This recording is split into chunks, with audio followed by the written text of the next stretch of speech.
গতকালের গুলিতে ওসমান হাদির মাথা দিয়ে ফুটো করে যায় নাই। ওসমান হাদির জন্য যে আমাদের অশ্রু ঝরে, এটা অশ্রু না, এটা হচ্ছে ক্রোধ। এই ক্রোধ আগুন হয়ে আওয়ামী লীগ এবং দিল্লির মস্ত সরকার করে চালায় দিব। গত 1 বছরে বাংলাদেশে শুধুমাত্র একটা ওসমান হাদি ছিল। গত 54 বছরে বাংলাদেশ একটা ওসমান হাদিতে উপহার দিতে পারছে। দলদাস, সেবাদাস, পদ পদবী, পোস্টিং, প্রমোশন, নিজের ব্যবসা টিকিয়ে রাখার স্বার্থে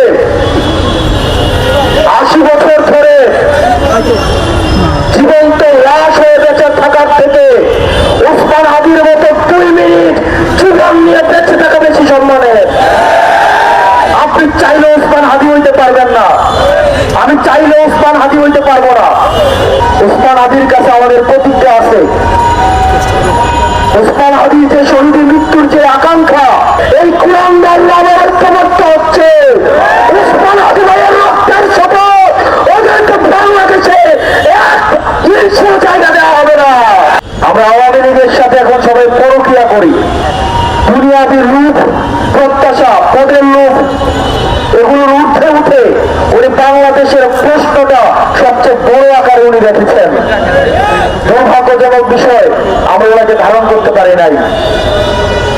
গতকালের গুলিতে ওসমান হাদির মাথা দিয়ে ফুটো করে যায় নাই। বিশ্ববিদ্যালয়গুলোতে এসে আওয়ামী লীগ এখন মিছিল করে, মিটিং করে। গত 17 বছর আওয়ামী লীগ সাবানিছে আওয়ামী লীগ নামে, এখন সে হয়েছে আওয়ামী লীগের শিক্ষক, টকশোর বুদ্ধিজীবী, সাংস্কৃতিক কর্মী, নাট্যকর্মী। কোন ধরনের বাংলাদেশে কোন স্পেস হবে না।